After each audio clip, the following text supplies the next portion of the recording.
जिस वर्तमान लोकेशन पर हूँ वहाँ लाइट की असुविधा के कारण मेरा चेहरा नहीं दिख पा रहा है। जैसे 7 महीने से काम कर रहे थे, 7 महीने क्यों, जब से जजमेंट आया है बीते नवंबर 2023 को, तब से हम लोग लगे हुए हैं। और हम लोगों ने जनवरी 2024 में जो डिसीजन पिछले साल आया था उस डिसीजन को पलटने के लिए रिव्यू पिटीशन फाइल किया था। यानी जब भी किसी जज के डिसीजन को पलटना होता है तो उसको हम लोग पुनर्विचार, रिव्यू का हिंदी पुनर्विचार याचिका लगाते हैं। और हम लोगों ने जो पुनर्विचार याचिका रिव्यू पिटीशन जनवरी में फाइल किया था, उस पे जो हम लोगों की लगातार मेहनत रही, वह मेहनत कहीं ना कहीं आंशिक रूप से सफल हो चुका है। सभी लोगों तक यह सूचना पहुंच गई है कि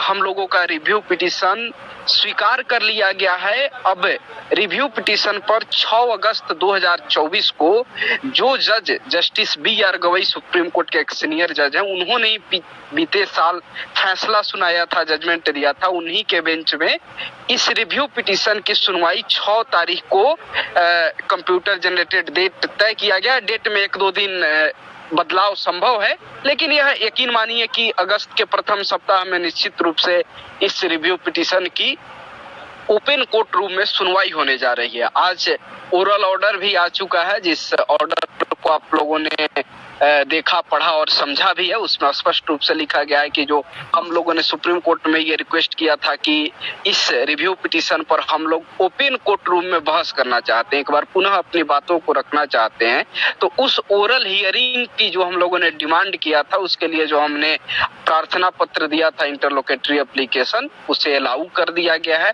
स्वीकार कर लिया गया है। अब उस पर नए सिरे से सुनवाई होनी है, नए सिरे से बातों को रखा जाएगा। और यकीन मानिए, जिस तरह से हम लोगों का केस है NIOS DLED का, और जिस तरीके से हम लोग मजबूत हैं इस अपने फैक्ट पे, निश्चित रूप से हम लोग जीतेंगे। और हमारे एडवोकेट जो बॉम्बे हाई कोर्ट के पूर्व न्यायाधीश रह चुके हैं और सुप्रीम कोर्ट के अभी फिलहाल सीनियर जज हैं DS नायडू सर, उनको कल हम लोगों ने जस्टिस B.R. गवई के सामने भेजा था, जिसका नतीजा था, उन्हीं के जाने का नतीजा है कि रिव्यू हमारा एक्सेप्ट हुआ। वरना सुप्रीम कोर्ट में लगभग 10 में से 7 या 8 रिव्यू पिटीशन को चेंबर में खारिज कर दिया जाता है।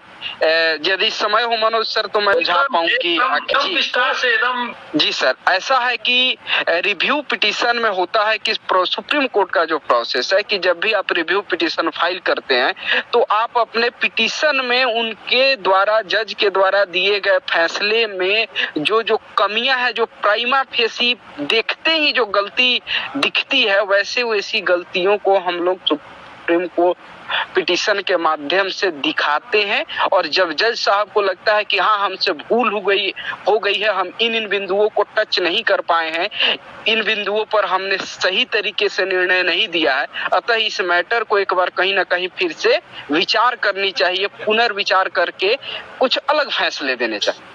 तो इसका प्रोसेस है कि आप उन सभी चीजों को पिटीशन में लिखित रूप में फाइल करते हैं। और जब पहली बार जज के चेंबर में रिव्यू पिटीशन जाता है, यानी कल के डेट में जो हम लोगों का 1:30 बजे के करीब जस्टिस B.R. गवई के चेंबर में हम लोगों का जो रिव्यू पिटीशन गया था, तो उसमें ये होता है कि हमारे पिटीशन को पढ़ते हैं, वे प्राइमा फेसी देखते हैं कि प्राइमा फेसी क्या क्या हमसे भूल हुई है। तो हम लोगों का जो NIOS का जजमेंट है, इसमें भी कहीं ना कहीं 2-3 ऐसे पॉइंट्स थे जिस पे जज साहब ने कंसीडर किया है और हम लोगों ने उसे हाईलाइट भी किया था। तो उन्हें लगा कि इस पर पुनर्विचार करनी चाहिए। और सुबह में हम लोगों ने सीनियर जज DS नायडू सर को भेज के ये डिमांड रख ही दिया था कि हम लोग को इस मैटर पर ओपन हियरिंग चाहिए। तो स्वीकार किए हम लोगों की बातों को कि हाँ, यदि लगता है कि इन पॉइंट पे एक बार चर्चा होनी चाहिए, तो उन्होंने समय दिया है। तो मैं सभी साथियों से कहना चाहूंगा कि ये आपके पास गोल्डन अपॉर्चुनिटी है और ये बहुत बड़ी बात है कि आप ये बहुत बड़ी बात है कि आपकी बातों को समझ लिया गया है, स्वीकार कर लिया गया है। अब आपकी बारी है। उन्होंने तो अपना कार्य कर दिया, आपके हित में कार्य कर दिया, आपका रिव्यू एक्सेप्ट करके। अब आपकी बारी है कि 6 तारीख या जब भी अगस्त के प्रथम सप्ताह में जब भी सुनवाई लगती है तो उसमें सुपर सीनियर एडवोकेट के साथ जाएं। अभी इस लाइव कार्यक्रम में हमारे उत्तराखंड के विश्वनाथ जी और उत्तर प्रदेश के आदर्श जी भी जुड़ने वाले हैं। हम इससे थोड़ी देर पहले हम लोग रिव्यू पिटीशन की जो हम लोग की टीम, जो कोर टीम है, हम लोग आपस में चर्चा कर रहे थे।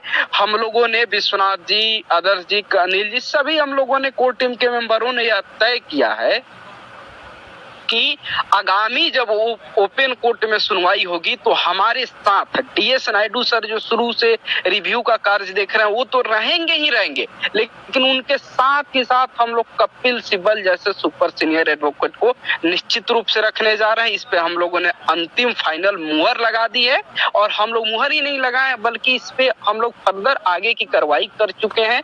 इसमें आगे दिशा में हम लोग बढ़ चुके हैं अपने फाइल की दिशा में। अब निर्भर करता है कि सभी साथी, चूंकि कपिल सिब्बल एक बहुत बड़े सुपर सीनियर एडवोकेट हैं, उनका फी एक काफी मोटी रकम है। उस मोटी रकम को वहन करने के लिए आप लोग इस तरीके से जो निष्क्रिय नजर आ रहे हैं बहुत साथी, उन लोगों को जागना होगा, सक्रिय होना होगा और बड़ी संख्या में सहयोग करना होगा। जो कि हमारे उत्तराखंड के अकाउंट है, उस अकाउंट में आप लोग आर्थिक सहयोग करिए। तभी, चूंकि केस और वकालत, इन चीजों में वकील जब तक आप फुल पेमेंट नहीं करेंगे आपसे कोई बात भी नहीं करता है।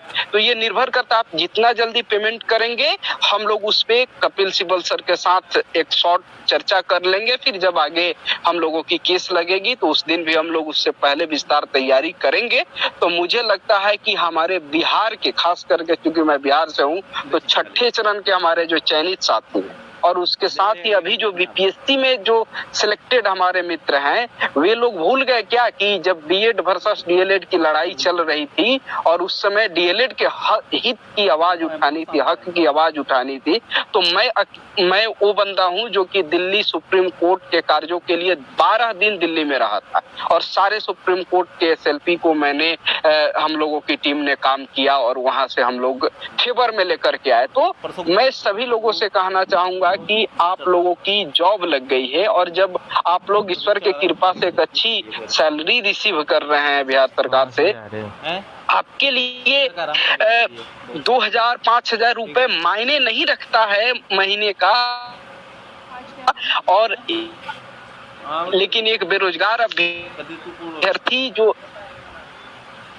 लगातार सहयोग करता है उसके लिए कुछ मायने जरूर रखता है। फिर भी वे लोग जी जान लगा दी है अंतिम ये 200 और सिलेक्टेड लोग। अब खुद कल्पना करिए, जब एक बार आपका ये रिव्यू पिटीशन में आप जजमेंट चेंज हो जाता है तो TRE 4 में जो आप 1 to 5 में प्राइमरी का जो टीचर बन के बैठे हुए हैं, आप में कैपेबिलिटी है कि आप 6 to 8 का टीचर बनेंगे, सीधे 10,000 ज्यादा सैलरी आप पाएंगे। तो अभी आप कुछ तो सहयोग करें ताकि आगे मोटे 6 to 8 का एक रिप्यूटेड टीचर बने, सैलरी भी बढ़ेगा, सब कुछ होगा। ये आप अपने हित और स्वार्थ की भी बात सोचिए और आप लोग आगे आइए। मैं उम्मीद करता हूं कि आप लोग आगे आएंगे और देश भर के लोग एकजुट हो रहे हैं। अभी इस लाइव कार्यक्रम के बाद पूरे स्टेट के जो हमारे एडमिन लोग हैं, जो स्टेट के एक्टिव मेंबर है, उन लोगों के साथ हम लोगों की मीटिंग होने वाली है। वहां भी हम लोग आवश्यक निर्देश प्राप्त करेंगे और हम लोग आगे की दिशा में बढ़ेंगे। मुझे लगता है कि अभी स्क्रीन पे बंगाल से हमारे एक्टिव जो मेंबर कौशिक दास जी भी जुड़े हुए हैं और भी विश्वनाथ जी भी अब आएंगे, थोड़ी देर में आदर्श जी भी आएंगे। तो मैं सभी लोगों से गुहार करता हूं, रिक्वेस्ट करता हूं कि अब ये अंतिम लड़ाई है। हाँ, कुछ लोग के मैसेज लगातार सहयोग किया है। मित्रों, आप कल्पना करिए कि आप लोग ठीक है सहयोग तो लगातार करते ही आए हैं, लेकिन आप वैसे विश्वनाथ को सहयोग कर रहे हैं जो ये वो विश्वनाथ है जो अब तक आपने यदि 3-4 बार सहयोग किया है तो वो लड़का आपसे 10 बार 20 बार अपना स्टेटमेंट, बैलेंस तो छोड़ दीजिए, अपने अकाउंट का स्टेटमेंट पब्लिक डोमेन में पीडीएफ डालता है। तो जो व्यक्ति इतना ट्रांसपेरेंट होकर के कार्य कर रहा है, आप उसके कार्यों को देख रहे हैं कि नामुमकिन कार्य को भी मुमकिन करते हुए हम लोग इस दिशा में बढ़ रहे हैं। तो आपके पास ट्रांसपेरेंसी दिख रही है, सब कुछ दिख रहा है। तो अब आप शक शुबा की बात नहीं, आप लोग ईमानदारी पूर्वक सहयोग करिए। आपने जिसको सहयोग किया, कहाँ किया, नहीं किया, ये मैटर ही नहीं है। अब उस आरोप प्रत्यारोप उन चीजों में नहीं है। हमें एक बार खुल करके सहयोग करना है हम लोग, उसके सोचने की क्या जरूरत है। जहां आपके कार्य हो रहे हैं उस दिशा में सोचे, और मुझे उम्मीद है कि मिलेगा। बहुत ज्यादा मैं बातों को नहीं रखना चाहूंगा। और भी हमारे जी मनोज सर। पहले तो सर बहुत बहुत धन्यवाद आपको कि आपका जो ये प्लेटफॉर्म है इसको इस्तेमाल करके इसमें आके मुझे दो शब्द बोलने का मौका मिल रहा है। और वेस्ट बंगाल का जो संघर्ष है एनएसडीएलएड अभ्यर्थियों का, उसको थोड़ा मतलब सबके सामने रखने का मौका मिल रहा है। तो इसके लिए मैं बहुत बहुत आभार और शुक्रगुजार हूँ आपका। और दूसरा है जो अपना रिव्यू टीम है, कुमुद सर है, विश्वनाथ सर है, बाकी जो भी है, मुझे अभी तक पूरा टीम का वो पता नहीं है कि कौन कौन लोग बहुत बहुत उसमें एफर्ट डाल रहे होंगे, क्योंकि मुझे मालूम है कि एक केस को खड़ा करने में और एक केस को आगे बढ़ाने में कितना मतलब काम करना पड़ता है, उसमें कितना अध्ययन करना पड़ता है, कितना रिसर्च, कितना समय देना पड़ता है, कितना वकीलों के साथ जुड़ना पड़ता है, बात करना पड़ता है, वकीलों को चेम्बर में जाके मतलब वेट करना पड़ता है, वो कब टाइम देंगे, कब आएंगे। ये सब जो चीजें हैं, ये मतलब ना ही जो पिटिशनर लोग पिटिशनर बनते हैं 2000-5000 रुपए देके पिटिशनर बन जाते हैं, खाली उससे ये काम हो नहीं पाता है। ये जो एक केस को खड़ा करने का जो संघर्ष है, ये जो करता है सिर्फ उसी को मालूम होता है।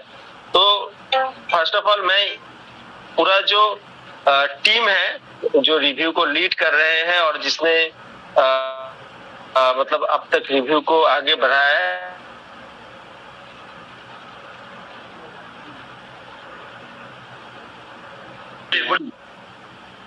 G network issue. हाँ, तो ये नेटवर्क इशू है कौशिक जी का। जैसे नेटवर्क इस सॉल्व होता है फिर से अपनी बातों को रखेंगे। एक और जानकारी अपने सभी साथियों के बीच में शेयर कर दूं कि साथियों, जो हम लोगों का रिव्यू पिटीशन, इसके साथ ही साथ हम लोगों ने सिर्फ रिव्यू ही नहीं बल्कि बिहार और उत्तर प्रदेश से हम लोगों ने transfer petition already supreme court में लगा रखी है, जिसकी सुनवाई 29 जुलाई को होनी है। और उस ट्रांसफर पिटीशन को भी लिस्टेड कराना और उसको एक्सेप्ट कराना हम लोगों के लिए ये बहुत बड़ी चुनौती थी। उसमें भी हम लोग प्राइमा फेसी जो हम लोगों की प्राथमिक पहले दिन की जो सफलता थे, उसमें हम लोगों को सफलता हाथ लगा। अब 29 जुलाई को उसकी सुनवाई है। हम लोगों ने उसमें जो काम थे सर्विस हम लोगों ने कंप्लीशन किया है। उम्मीद है कि हम लोग इस ट्रांसफर पिटीशन को रिव्यू पिटीशन के साथ टैग करेंगे और ये जस्टिस महोदय को ये बात समझ में आएगी। वे देखेंगे कि आखिर ये रिव्यू सिर्फ उत्तराखंड को ये इफेक्टेड नहीं कर रहा है, ये मैटर कितना सीरियस है कि उत्तर प्रदेश और बिहार में ऑलरेडी। हेलो, हाँ सर, अपनी बात रखिए कुमुद जी, अपनी बात रखिए जी। लोगों ने मेहनत किया और वो भी अब उसके साथ लिस्टेड होगा। और उसके साथ ही साथ वही नहीं बल्कि कई राज्यों के लोग जो कि अभी सुप्रीम कोर्ट नहीं समझे, हमारे एडवोकेट जो मनदीप कालरा सर हैं, और मनदीप कालरा ही नहीं, सुप्रीम कोर्ट के जो सीनियर एडवोकेट जिनके बदौलत रिव्यू लिस्टेड हुआ, हमारे डीएस नायडू सर का ब्रीफिंग के दौरान हम लोगों को डायरेक्शन था, सजेशन था कि आप लोग जितना ज्यादा से ज्यादा हो सके आप लोग स्टेट से पार्टी बनने का काम करें। और स्टेट से पार्टी बनने का जो लीगल प्रोसेस है वह ये है कि आप सिंपल मिसक्लेनियस एप्लीकेशन, यानी एमए एक फाइल होता है, एक प्रोसेस होता है, उसमें आप लोग पार्टी पार्टी बनेंगे, पिटिशनर बनते हैं और आप अपनी बातों को जोड़ते हैं। मेरी इच्छा है और हम लोगों की वकील साहब का जो डायरेक्शन है उसके मुताबिक हम लोग का इस दिशा में है कि कई राज्यों से यदि 8-10 राज्यों का एमए पिटिशन यदि चला जाए एक तरीके से अंडर प्रेशर होगा और इस चीज को कहीं ना सिंपैथाइज होंगे कि ये मैटर कितना पैन इंडिया अफेक्टेड हो रहा है कि इतने लोग सुप्रीम कोर्ट आ रहे हैं। चूंकि वेस्ट बंगाल का बात हो, बिहार का हो, त्रिपुरा, असम एक्सेट्रा, मतलब उत्तराखंड के अलावा अपार्ट फ्रॉम उत्तराखंड कोई भी स्टेट के लोग उस समय अपनी बातों को नहीं रख पाए थे, पार्टी नहीं थे, तो उनका तो फर्ज बनता है कि अपनी बातों को जाके करके रखें। तो जितने ज्यादा लोग जाएंगे बातों को रखने, कहीं ना कहीं फेवर होगा, ये आपके लिए फेवरेबल है। तो हमारे वकील साहब का डायरेक्शन है कि ज्यादा से ज्यादा लोग पार्टी बने। स्टेट के जो हमारे एक्टिव एडमिन लोग हैं, अभी कौशिक जी वेस्ट बंगाल को लीड करते हैं, इनके अलावा भी और जो हमारे एमपी हो उत्तर प्रदेश, सारे लोग हम लोग अभी इसके बाद मीटिंग करेंगे, उसमें हम लोग अपना आपसी सहमति से सारे लोग तय करेंगे कि किस किस स्टेट में एमए पिटिशन के लिए क्या क्या तैयारी करनी है। उसके बाद आपको इसकी भी सूचना मैसेज या लाइव के जिस तरीके से जो भी प्लेटफॉर्म हम लोग उसकी सूचना आप लोगों को देने का काम करेंगे। नेक्स्ट डे हो सकता है, तो मुझे लगता है कि उस दिशा में हम लोगों को आगे बढ़ना है। सारे लोग आए, ज्यादा से ज्यादा पिटिशनर और पार्टी बनने का काम करें ताकि इसमें हम लोग ताकि जीत हासिल कर पाए। अब बहुत ज्यादा मैं अपनी बातों को मुझे लगता है कि बिहार वाली है, तो मुझे लगता है जिस तरीके से मनोज जी आपने सूचना दिया कि बिहार के लोग कितने आगे इस दिशा में बढ़े हैं, मुझे लगता है अदर स्टेट वाले लोग अब इस डिप्लोमा को बचा लीजिए। एक अंतिम मौका है जहां आप अपने डिप्लोमा को बचा सकते हैं, अदरवाइज यह डिप्लोमा मुझे लगता है रद्दी की टोकरी के समान नजर आएगा यदि हम लोग इसमें जस्टिस नहीं पाते हैं। तो जस्टिस का एक गोल्डन अपॉर्चुनिटी मिला है, इस अपॉर्चुनिटी में जी जान झोंकिए। और भी स्टेट से लोग काफी मेहनत कर रहे हैं, लगेंगे, वहां से भी आएगा। जी बहुत बहुत धन्यवाद सर। चाहूंगा ये समझना है, जो ये पूरा प्रॉब्लम क्रिएट हुआ, ये प्रॉब्लम क्रिएट हुआ इन द फर्स्ट प्लेस तो जयवीर सिंह का केस है, ये पूरा देश में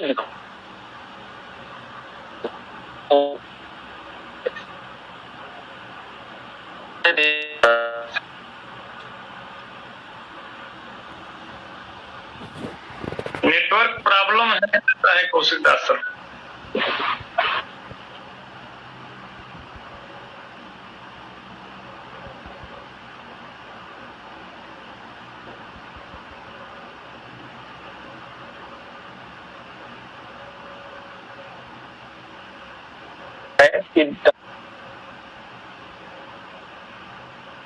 ये डिसीजन आया, ये जो असहयोग हो रहा था पूरा बोर्ड से कोर्ट से, वो डिसीजन खुद अभी अंडर रिव्यू है।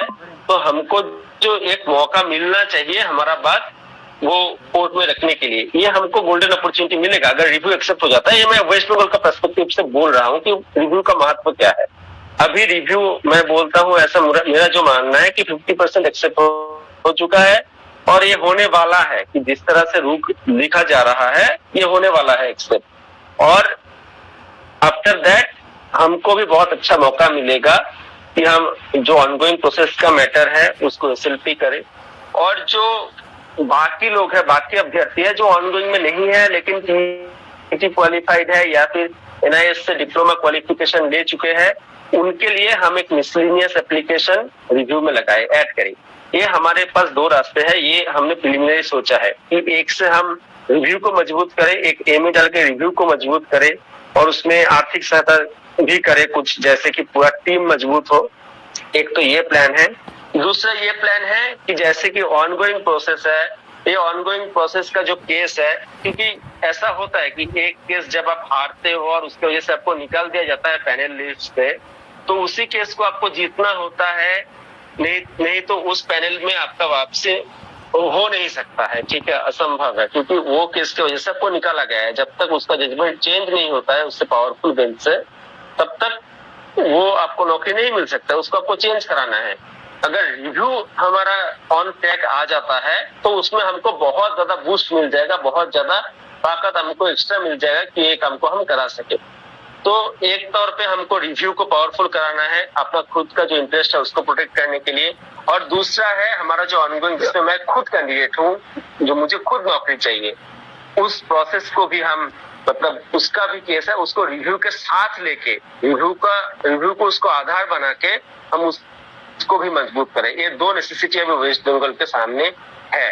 तो विश्वनाथ सर से मेरा बात हो रहा है अभी, और हमने ऑलरेडी कुछ मदद तो कर रखा है और आगे भी करना चाहिए, सबको करना चाहिए।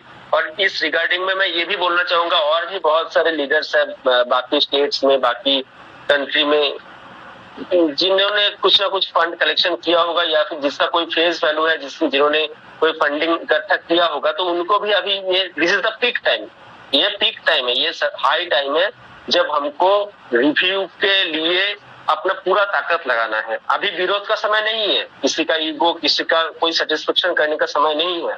अभी सोचना है सभी कैंडिडेट्स के लिए और खुद का नौकरी के लिए। ये सोच के हमको अभी ये करना है कि जहां भी जितना भी मदद हो सके, रिव्यू को जितना स्ट्रांग बनाया जा सके वो करना चाहिए। ये सीधा सीधा यही मतलब है। और मैं यही सबसे मतलब विनती करूंगा कि वेस्ट बंगाल के रिगार्डिंग में जो अपना एक SLP लगने वाला है ऑनगोइंग वालों के लिए, उस पे भी आप बढ़ चढ़ के आगे आए। जो ऑनगोइंग प्रोसेस वाले हैं, जिन्होंने इंटरव्यू दे चुके हैं, और जो इंटरव्यू नहीं दिया है, 2022 का TET क्वालिफाइड है, 2023 का TET क्वालिफाइड होने वाला है, क्योंकि उसका रिजल्ट आने वाला है बहुत जल्दी। क्योंकि ये परिषद का जो है उनका विशेष सूत्रों से मुझे मालूम चला है, वो लोग MA में आए, MA में जरूर जुड़े। जो हम रिव्यू के साथ टैग करने का अभी प्रयास हमारा चल रहा है, उस MA पे, मिसलेनियस एप्लीकेशन पे आप जरूर जुड़े, जो भी ऑनगोइंग प्रोसेस पे नहीं है। और जो ऑनगोइंग प्रोसेस पे है, वो ऑनगोइंग प्रोसेस का जो केस है उसका SLP में जुड़े। ये मैं सबसे प्रार्थना करता हूँ, आग्रह करता हूँ वेस्ट बंगाल का जो भी अभ्यर्थी होंगे उन सब से। बाकी अभी विश्वनाथ सर है, अभी वो आप बताएंगे आगे क्या करना है और कैसे इस रिव्यू को मजबूत किया जाए, उस हिसाब से उनको भी क्या बात रखता हूँ। काफी सारे मुझे कॉल्स आ रहे हैं वहां से। मैंने कहा है कि आप उन सर को बात कीजिए, लेकिन फिर भी मैंने उनको बताने की कोशिश की है। तो आप लाइव आए हैं तो आप ही जरा एक्सप्लेन कर दीजिए। बोलिए सर, कौशिक जी बोलिए। संदर्भ में कुछ आपको कहना है, कुछ आपको कोर्ट के सामने रखना है, तो हम MA का वहाँ पे उपयोग करते हैं, मिसलेनियस एप्लीकेशन हम लगाते हैं, इतना जितना मुझे मालूम है अब तक। और ये क्योंकि हमारा मैटर अभी वो डिस्पोज को हिंदी में अगर हम उनको समझा दें तो जो भी केसेस में निर्णय आ चुके होते हैं, फैसले आ चुके होते हैं, बिल्कुल बिल्कुल सर, कुछ कहना है तो आप कह सकते हैं। बट वहाँ पे कुछ ने रूमर फैला रखा है कि MA का मतलब होता है कि हम जितने भी यहाँ पे MA पास हैं सब सुप्रीम कोर्ट जाएं। तो मैंने उनको समझाया बहुत बढ़िया सर, ये तो मस्त जोक है। तो नहीं, मेरे को कॉल आया भाई, मेरे को कॉल आया है, तो मैंने उनको समझाया तो ऐसा नहीं है, ऐसा है, MA ये चीज नहीं, ये चीज है। तो कह रहे हम इंटर पास है। मैंने कहा नहीं, आप घबराएं नहीं, ऐसा कुछ भी नहीं है। ग्रुप को कोई भ्रमित कर रहा है आपको, आप उसमें ना जाए और आप निश्चिंत होके इसके लिए आप तैयार रहें अगली सुनवाई के लिए। और ऐसा कुछ भी नहीं है, वहाँ पे कौशिक दास जी लीड कर रहे हैं, आप उनसे बात कीजिए, आपको ढंग से समझा दें। ठीक है, आगे क्या रहा है कि अब हम ये चाह रहे हैं कि देखिए हमको थोड़ी सी दिक्कत बैंक से भी आने लगी है, हम आपको बता देते हैं। हालांकि जिस हिसाब से फंडिंग लोग सोच रहे होंगे कि इतना आया उतना है नहीं, हम स्टेटमेंट जल्दी जारी करने वाले हैं, तो थोड़ा सा दिक्कत आने लगी है। तो हम ये चाह रहे हैं कि अब जो AOR को जो फीस जाए, सभी स्टेट अपने अपने हिसाब से दे तो कम से कम अच्छा, मतलब जो MA लेकर आए वही उनका जो भी फीस है वो उनको सीधे उनके खाते में ट्रांसफर कर दे। स्टेटमेंट वो अपने स्टेट में दे ले, और बाकी जो नेशनल लेवल पे जैसे बड़ा वकील लाना है सुपर सीनियर जैसे, उसको स्टेटमेंट हम दे तो ज्यादा अच्छा लग रहा है। इससे थोड़ा सा मेरा भार कम हो जाएगा मेरे अकाउंट का, और जो लिमिट है वो थोड़ा सा बची रहेगी। तो इसके लिए हम चाहते हैं कि अलग अलग स्टेटों में जिम्मेदारी दे दी जाए। तो फिलहाल बंगाल से मुझे कौशिक दास जी लगे हैं कि मुझे कौशिक दास जी को वहाँ की जिम्मेदारी देनी चाहिए, चाहे वो MA में मदद करें, चाहे सीनियर को लाने में मदद करें, चाहे वो अपना SLP लाने में मदद करें। तो बंगाल आप कौशिक दास जी संभालें, और छत्तीसगढ़ से अमरेश प्रधान जी हैं, मैं चाहूंगा कि छत्तीसगढ़ को अमरेश प्रधान जी संभालें, और जो भी फंड उनको कलेक्ट करना है, जितना भी करना है वो सीधे कलेक्ट करके अगर वहाँ से एमए लगा रहे हैं तो ठीक है, नहीं लगा रहे हैं तो जो भी फंड है वो अगर 1 लाख से ऊपर होता है तो सीधे यूआर के खाते में ट्रांसफर करें, उससे कम होता है तो मुझे ट्रांसफर। उसके बाद से पंजाब से है तो पंजाब से रमन सिंह जी हैं। पंजाब जी से रमन सिंह जी से अनुरोध है कि अगर आप मिसलेनियस एप्लीकेशन लेके आ रहे हैं या एसएलपी वगैरह कुछ भी लेके आ रहे हैं, जो भी उन वकील साहब की फीस है आप उनको सीधे ट्रांसफर करें। उसके बाद से बिहार है, बिहार में क्या नाम है, हमारे मनोज सिंह और दीपक जी हैं, ये 2 लोग इसकी जिम्मेदारी संभाले। कौशिक क्या नाम है, अरे उनका क्या नाम है, दीपक, अरे पांडे जी भी हैं। हालांकि हालांकि जी कुमतकांत पांडे जी लीगल सेक्शन देख रहे हैं तो वो ये पैसे का झाड़ वो शायद वो नहीं देखते हैं, तो ये जो डॉक्यूमेंटेशन है और जो पैसा है ये दीपक जी और आप मनोज जी आप लोग देखिए, और बाकी उत्तराखंड हम देख रहे हैं। और अदर राज्य इसमें कोई एंट्री करता है कि हमें भी इसमें चाहिए। असम से अभी कोई खुल के सामने नहीं आया है। सर यूपी से उन्हीं को आप संपर्क कीजिए। बंगाल से मैं फिर से बोल दूं कि बंगाल से जो भी कुछ होना है बिना कौशिक दास के नहीं होना। कौशिक दास से संपर्क कीजिए, उसके बाद ही आइए, सारा डॉक्यूमेंट वहाँ कलेक्ट कीजिए, उसके बाद ही आइए। और हाँ, कुछ लोगों के अलग अलग राज्यों में अलग अलग भ्रांतियाँ होती है कि हम नहीं, कुछ भी हो जाए हम यहाँ नहीं जाएंगे, तो वहाँ पे मैं चाहूँगा कि जो लीडरशिप करना चाह रहा है वो मुझसे संपर्क कर ले, हम उनके लिए भी कोई ना कोई विकल्प तलाश के दे देंगे। और यूपी से अदर जी हैं और अदर राज्य कोई और आता है तो हम उसको भी आके प्रोनाउंस कर देंगे। और फिर से इस वीडियो के माध्यम से कहना चाहूंगा कि मिसलेनियस एप्लीकेशन जल्दी हो सके। झारखंड से भी सब मतलब हाई क्वालिटी का वादा किया हुआ है इससे पहले से, तो उनको भी यही टाइम है जब उनको सामने आना चाहिए और उनका जो भी फेस वैल्यू है उनका उपयोग करना चाहिए और साथ में आके इस रिव्यू को सर्वोच्च मतलब जो हो सकता है उस मुकाम तक इसको पहुंचाना चाहिए। इसके बाद जो भी नौछावर करने जैसी स्थिति है, सर्वस्व अनुसार करना पड़ेगा। और आपने बहुत अच्छी बात की कि जिन्होंने भी जो इस केस को पहले देखे हैं, पहले देख रहे थे, उनको भी इसमें बढ़ चढ़ के आगे आ जाना चाहिए, अपने सारे ईगो एक बार साइड रख करके। और सर कुछ लोग है ना, तो ये क्या करोगे तो इस तरह से। लेकिन हाँ ठीक है, आपको नहीं नॉलेज है कोई दिक्कत नहीं, हम उस पर उसका उपहास नहीं कर रहे हैं, बट ये है कि इन सब चीजों का ना पूछें, जो भी हमको उचित लग रहा है कि आपको बताना चाहिए, हम आकर के लाइव बता रहे हैं, हमारे लीडर्स जो हैं वो बता रहे हैं। आपको कोई दिक्कत है तो आपके स्टेट में ही कोई लीडर होगा, उससे पूछ लीजिए, उनको सूचना सारी रहती है। आप छोटी छोटी बातों के लिए हमें कॉल ना करें, हमारा नंबर नोट कर लीजिए सभी लोग। मैं बोल रहा हूँ 7248 200 220 7248 200 220।